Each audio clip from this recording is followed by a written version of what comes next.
Welcome to Crime, Corruption, and Cocktails, the true crime podcast where we look at cases of corruption and negligence and examine their historical and cultural implications. Today, I'm drinking a Dirty Shirley. What do you have, Del? I am drinking a pineapple margarita, and on this week's episode, we will be looking at the scandal that rocked the quiz show industry in the 1950s. These quiz shows exemplify how greed can not only damage reputations, but also lead to a backslide that would take 50 years to recover from. Let's start with some background that led to the scandal. Between 1938 and 1956, quiz shows were a popular aspect of radio. When television started to emerge as the leading form of entertainment, it was natural that quiz shows would migrate over. Prizes for contestants were made possible by the U.S. Supreme Court ruling that allowed contestants to win money as long as the contestant did not have to contribute their own funds, as this would fall under gambling laws. One of the shows to start the quiz show genre was 21 Questions, hosted by Jack Barry. The first show was a failure, with the contestants not having the knowledge to answer the majority of the questions correctly. The producer of the show, Dan Enright, stated it was a quote-unquote dismal failure. Geritol, who was the show's sponsor, made it clear that they did not want this to be a repeated occurrence. 3 months into 21 Questions run, contestant Herb Stemple started to be coached by Enright to ensure that he was answering correctly. Although the initial issues had been fixed, the show still did not have high ratings. In order to change this, Enright and his partner Albert Friedman decided that a change needed to be made. This change came in the form of Charles Van Doren. Van Doren was a Columbia University professor whose family included Pulitzer Prize authors and respected professors. With the new contestant in place, the stage was set for the switch. On December 5th, 1956, Herb was asked who the winner of the Best Picture Award at the 1955 Academy Awards was. The answer turned out to be one of Herb's favorite movies, Marty. However, since he had been told to lose, he answered On the Waterfront, which had been the winner the previous year. With that incorrect answer, Herb's time on 21 Questions came to an end, but Enright could not anticipate that the loss on that question would start a firestorm. 1 year after his loss, Herb told Jack O'Brien of the New York Journal American that he had been coached throughout his time on 21 Questions and that his loss to Van Doren was scripted. Since there was no evidence to back up his claims, the article was never printed. That was until December 1958 when it came to light that the show Dotto was not a legitimate contest. In August of 1958, Edward Hicklemeyer Jr., a standby contestant on Dotto 3 months earlier, sent an affidavit to the FCC claiming that while backstage he had found a notebook containing the answers contestant Marie Wynn was delivering on set. Years prior, in December 1956, Dale Logue, a contestant on NBC's The Big Surprise, filed a lawsuit against the show's production company, Entertainment Productions Incorporated, seeking either $103,000 in damages or reinstatement on the show as a contestant. Her claim was that after being asked a question she did not know in a quote-unquote warm-up session, that she was asked the same question again during the televised show.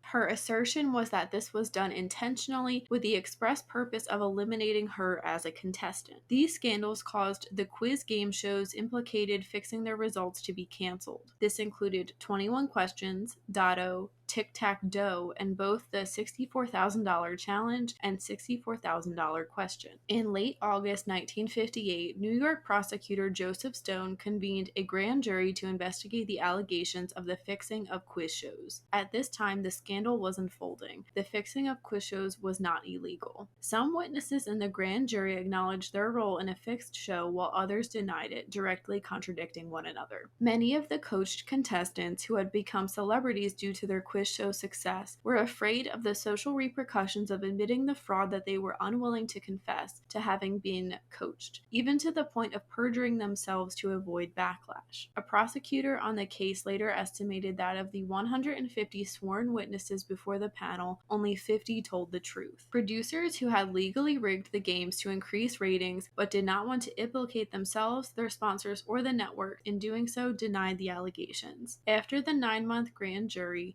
no indictments were handed down and the judge sealed the grand jury report in August 1959. The scandal changed the law that governed quiz shows. In October 1959, the House Subcommittee on Legislative Oversight under Representative Orrin Harris's chairmanship began to hold hearings to investigate the scandal. On November 2nd, Van Doren told the committee in a nationally televised session that, quote, "I was involved, deeply involved, in a deception. The fact that I, too, was very much deceived cannot keep me from being the principal victim of that deception, because I was its principal symbol." End quote. After concluding the Harris Commission investigation, Congress amended the Communications Act to prohibit the fixing of televised contests of intellectual knowledge or skill. President Dwight D. Eisenhower signed the bill into law on September 13, 1960. The legislation allowed the FCC to require license renewals of less than the legally required 3 years if the agency believes it would be in the public interest, prohibited gifts to FCC members, and declared illegal any contest or game with intent to deceive the audience. In addition to the increased governmental scrutiny on quiz game shows, the reputation of many of the coach contestants were ruined. Charles Van Duren, who had become a regular on NBC's Today, lost his job in the television industry. He was also forced to resign his professorship at Columbia University. Van Duren took a job as an editor at Encyclopedia Britannica and continued working as an editor and writer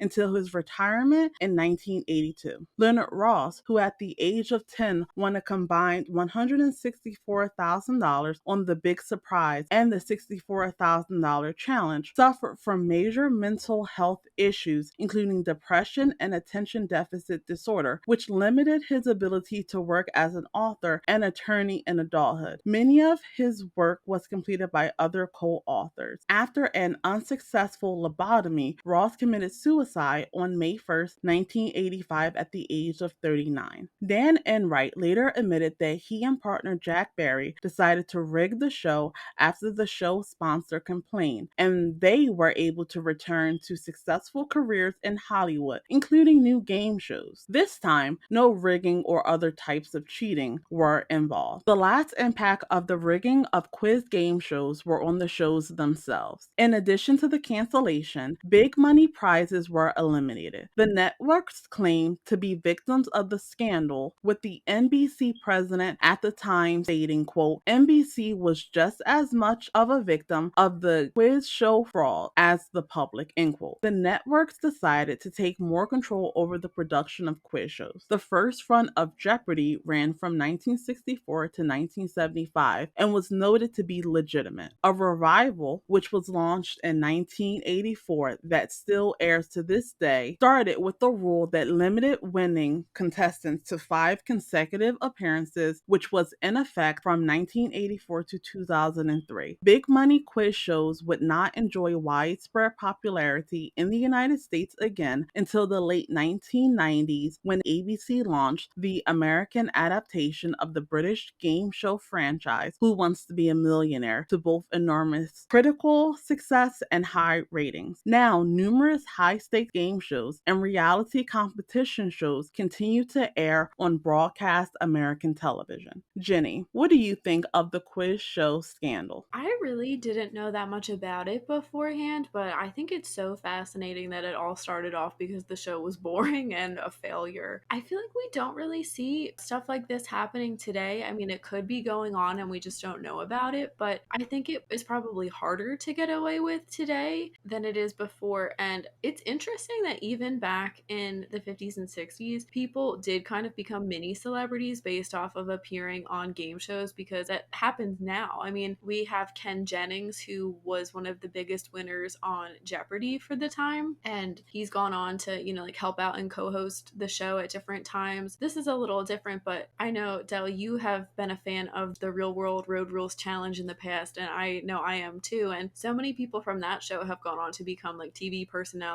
too. Big Brother, Survivor, all of that. So it's really interesting to see how things have like changed, but not at the same time. I would hope that people like aren't being fed answers now. Game shows are not necessarily as big as they were back then. I think Jeopardy is like a very enduring show, but if you watch Game Show Network, like those shows kind of change all the time. But I think it's a very fascinating topic, and I'm glad you picked it. What are your thoughts? Yeah, this was a topic that kind of was spontaneous in selecting it, but it harkens back to the fact that I love game shows and looking more into it, especially when YouTube became really popular and some of the footage from these shows came up. You can really see how they were becoming celebrities, and it was a big deal to be a recurring contestant on these shows. And so when thinking about this scandal, I just think about basically the producers didn't think that they were smart enough to answer the questions. I mean, Charles Van Duren was a Columbia professor. He was a really smart person, and even he was coached. I also think that it's quite funny that it all unraveled basically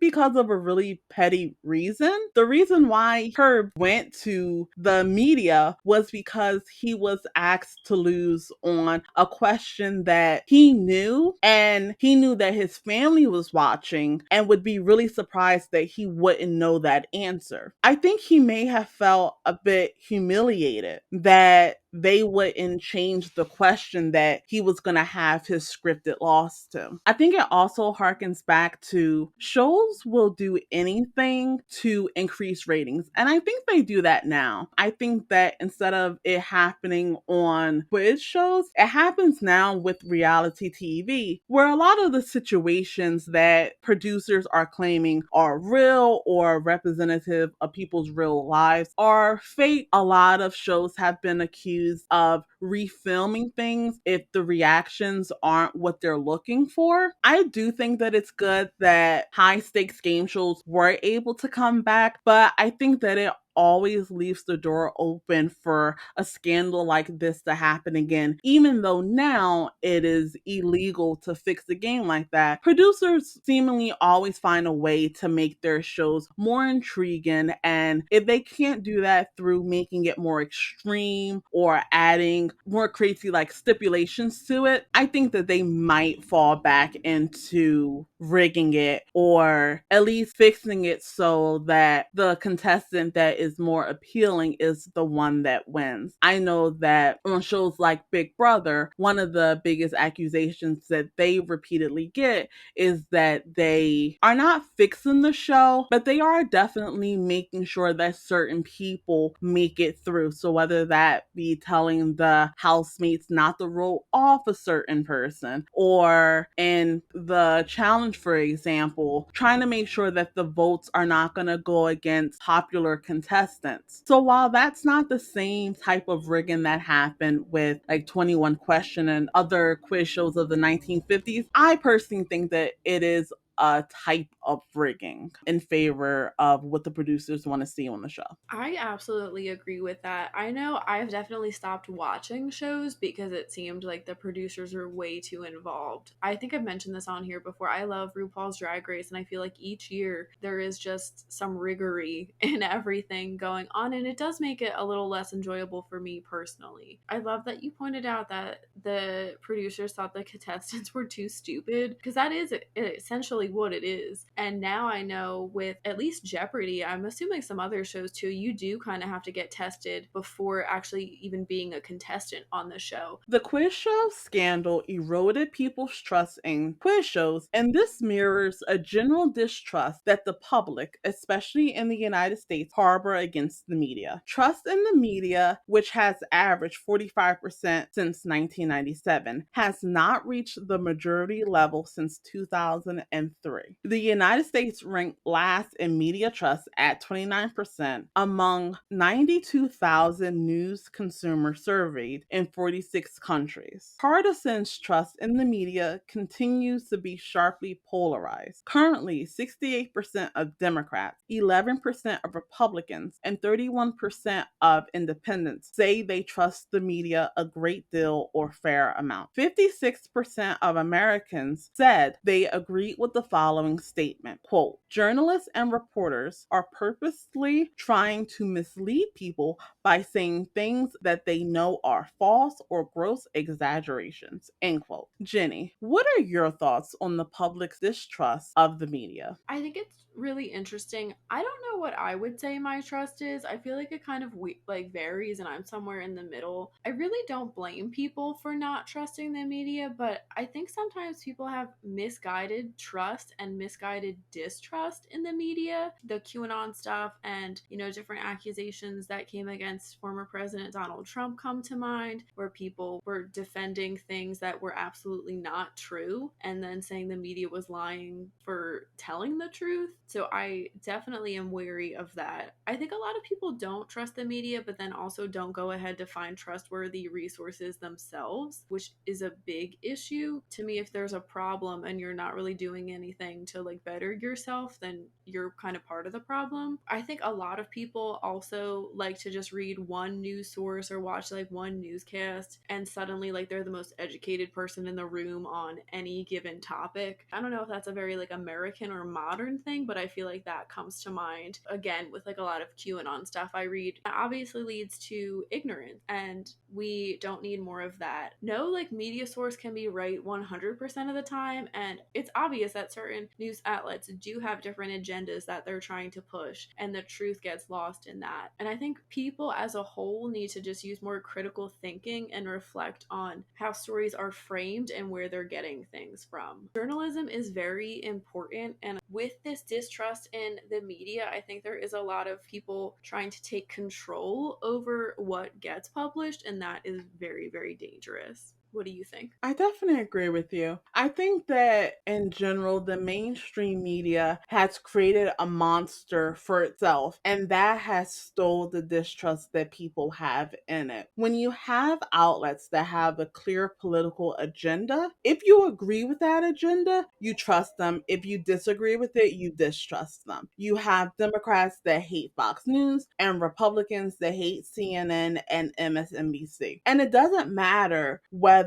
Fox, CNN, MSNBC, or any other media outlet is saying a factual thing. If you have a negative opinion of them, you're automatically going to take what they're saying as false. I think that there has to be a clear separation between pundits who have a political agenda that they are spreading and journalists, especially investigative journalists, who are simply sharing different stories about what is happening and what has happened in the past. I think that because of the entertainment aspect of news and reporting and the media, a lot of that gets blended. And then when information that is nonpartisan is talked about, people have a very hard time actually separating those things out. Of course, I think it's fine for people to have their own political beliefs and their agendas and to watch the news that will be supportive of those political opinions. But this automatic hostility to networks that don't always kind of fit what you think should be happening, that's where we lose it. I think that it's very interesting that the United States ranks last. Countries like Peru are actually ranked higher.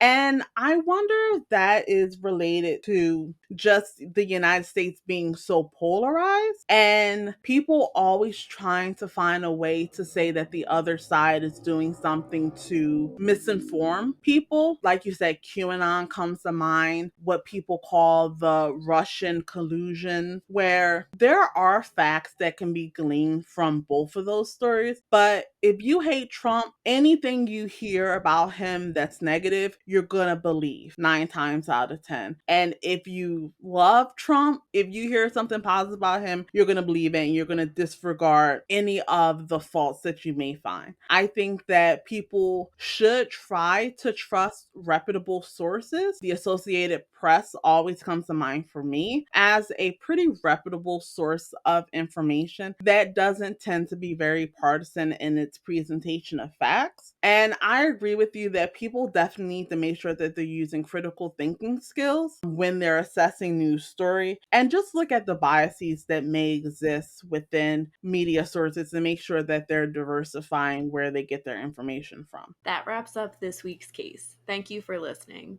Let us know in the comments what you think about the quiz show scandal. You can read more about this case and how to support us in the links below. We will be back next week with a brand new episode focused on the Triangle Shirtwaist Factory fire. As always, stay safe.